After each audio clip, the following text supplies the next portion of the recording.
This part of the lesson deals with using counter chips here, integer tiles, in order to properly add integers. And what I have here is a series of 4 equations.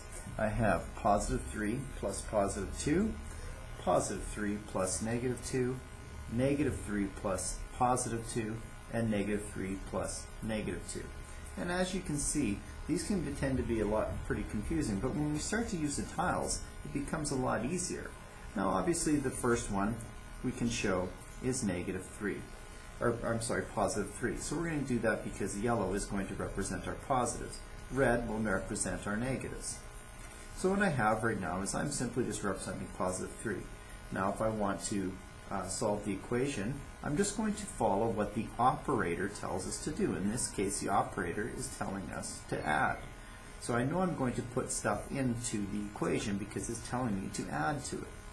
And what does it tell me to add? Well, I have to look to the indicator. The indicator says that I have to add 2 positive chips. So I'm going to simply add those chips to become positive 5. Obviously, this is rather elementary. However, when we start to add in the negative numbers, things get a little less clear. So I'm going to start off with my positive 3 because it says that's what my indicator tells me. Now I'm going to add in, but I'm going to add in 2 negatives because that's what it tells me to do. I'm going to add, and how many of them am I going to add? 2 of them, but they're going to be negative. Well, now that I have my equation looks like this, and as we can remember about the concept of zero pair, these numbers end up canceling each other out. So if I cancel these out, these are both zeros, I'm left with an answer of positive 1. Well, that's a little bit different than what we thought, because when we look back to here, we can see that the answer was 5, and now this answer is 1.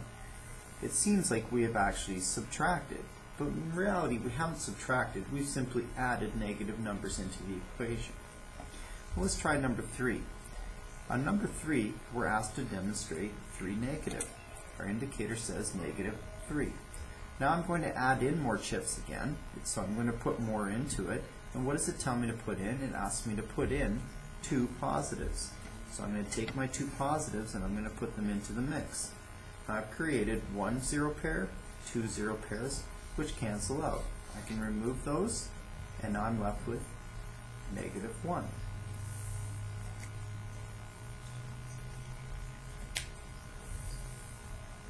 Lastly, I'm asked to demonstrate 3 negatives. So my indicator says negative 3. Now I'm going to add into the equation. And how much am I going to add? It says for me to add 2 more negatives to the equation.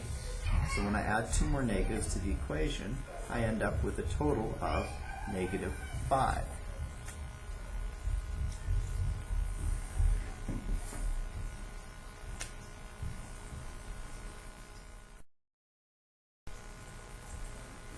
Okay, so now that we've taken a look at adding, we're going to take a look at subtracting.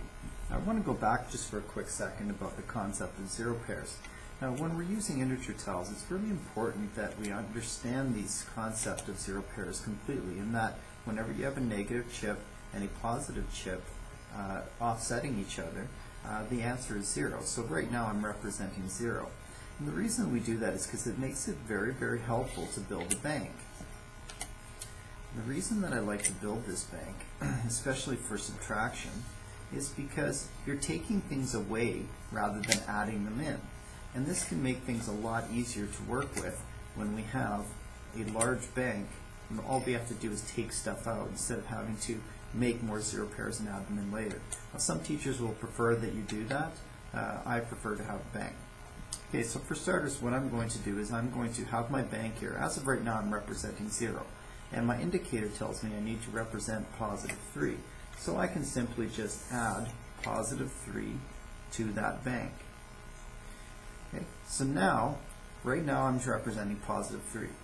Now my indicator, or my operator tells me I'm going to be taking stuff away from here. But what am I going to be taking away? I'm actually going to be taking away 2 positives. Okay, well, 3 minus 2, hey, guess what? If you graduated from grade 1, I'm sure that you understand that 3 take away 2 is going to equal 1. And that's what we're left with, represented. But let's move on to the next question. We have positive 3, so I'm going to represent positive 3. And then it says that I'm going to be taking away, so it's minus, and I'm going to be taking away 2 negatives. So what I'm going to do is I'm actually going to take away 2 negatives from my bank. And what am I left with? Well, now I'm left with positive 5. And this is what can be a very confusing thing for young students to realize, that taking away a negative is actually going to be increasing the number in a positive direction on the number line. Okay, so it almost appears as if you're adding. Well, let's check out question number 3. It wants me to show 3 negatives. So I'm going to do that. I'm going to show 3 negatives. And I'm going to keep my bank here because it's handy to have my bank. And now it tells me that I'm going to be subtracting. So I'm going to be taking away. And what am I going to be taking away? My indicator says I'm going to be taking away 2 positives. So all I'm doing is just following exactly what the equation is telling me to do. So I'm taking away 2 positives, and I end up with the result of negative 5.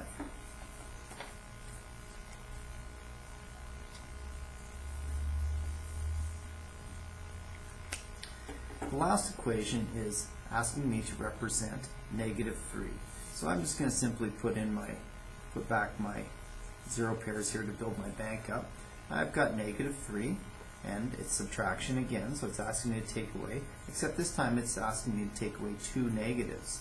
And when I take away those 2 negatives, I'm left with all my 0 pairs, and I'm left with 1 negative left over.